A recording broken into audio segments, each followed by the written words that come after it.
Marcus had always believed that being a single father meant being twice as present, twice as attentive and twice as strong. After his wife Sarah passed away from a sudden illness 3 years ago, he raised his 7-year-old daughter Lily entirely on his own. If you believe in kindness, second chances, and the power of small moments to change lives, please like, comment, share, and subscribe to Kindness True Stories. Also, tell us in the comments where in the world are you watching from.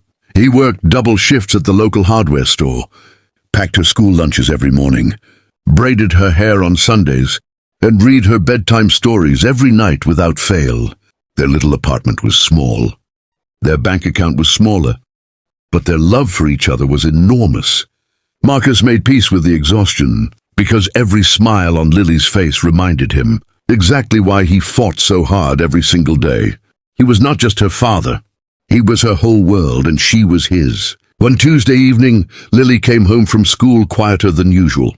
Marcus noticed it immediately because Lily was never quiet. She was the kind of child who talked about everything, from butterflies to cloud shapes to the drama of the school lunch line. But that evening she sat at the kitchen table, barely touched her macaroni and cheese, and stared at the wall with hollow eyes. Marcus sat beside her and gently asked what was wrong. Lily shrugged and said nothing for a long moment. Then, in a small, tired voice, she whispered the words that stopped Marcus cold. "Dad, my back hurts." Marcus assumed she had pulled a muscle during recess. He asked her to show him where it hurt. Lily hesitated. She looked down at her hands. She fidgeted with her sleeve. Something in that hesitation made Marcus's chest tighten with a feeling he could not name yet. He kept his voice calm and soft. He told her it was okay. He told her she could show Daddy. Slowly, Lily turned around and lifted the back of her shirt. What Marcus saw in that moment shattered something deep inside him. Across his daughter's small back were dark purple bruises, some old and yellowing at the edges, some fresh and angry red. There were marks that looked like they had been made deliberately, not from any fall on a playground. Marcus felt the room spin. He felt his hands go cold. He felt a roar building in his chest that he forced himself to swallow because Lily was watching his face, and he knew she needed him to stay calm. He took a slow breath. He pulled Lily's shirt back down gently and turned her around to face him. He cupped her little face in his big hands and looked into her eyes with all the steadiness he could gather. He told her that she was safe. He told her that she was brave.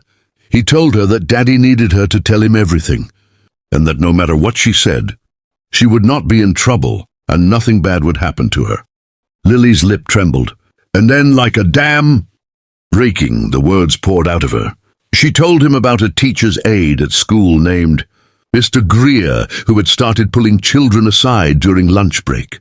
She told him how Mr. Greer would take them to the supply room on the pretense of helping carry things. She told him how he would grab them, push them against shelves, and hurt them when they didn't do exactly as he said. She told him how Mr. Greer warned each child that if they ever told anyone, something terrible would happen to their family. Lily had kept the secret for 6 weeks because she was terrified.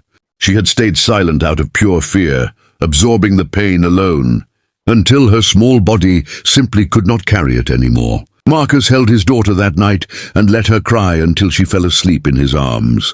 And then he made calls. He called the police first. He spoke clearly, calmly, and with devastating precision. He gave every detail Lily had shared. The officer on the line told him to bring Lily in the next morning for a formal statement with a child specialist present. Marcus did not sleep that night. He sat at the foot of Lily's bed and watched her breathe, keeping guard like he should have been able to keep guard all along, though he refused to drown in guilt because guilt would not protect her now. Action would. The next morning, Marcus brought Lily to the station. She was frightened, but Marcus held her hand the entire time and reminded her that telling the truth was the most powerful thing a person could do. The child specialist was gentle and patient, and Lily told her story again with her father, sitting beside her like a wall of quiet strength. The investigation moved swiftly. When authorities questioned other children, 3 more came forward with nearly identical accounts. Then 2 more, then another. In total, 7 children had been harmed by the same man over the course of nearly a full school year. Mr. Greer was arrested within 48 hours. The school board launched an internal investigation. The principal was placed on administrative leave for failures in supervision. A full review of staff hiring and monitoring protocols was ordered. The story made local news and then regional news, and parents across the district flooded school board meetings, demanding accountability and change. Marcus spoke at one of those meetings. His voice was steady. His hands were still. He said that his daughter's courage saved 6 other children from continued harm, and that every parent in that room needed to teach their children that their voice mattered, that their pain was not something to hide, and that no adult had the right to silence them through fear. The room was completely still when he finished. Then it erupted in applause. Lily began therapy the following week with a specialist in childhood trauma. It was not easy. There were hard nights and tearful mornings and days when she did not want to go to school at all. But Marcus was there for every single one of them. He adjusted his work schedule, asked his supervisor for flexibility, and showed up for every therapy session, every school pickup, every quiet moment when Lily needed to know someone was near. Slowly, week by week, the light came back into his daughter's eyes. She started talking again at dinner. She started drawing pictures of butterflies again. She started laughing at cartoons again.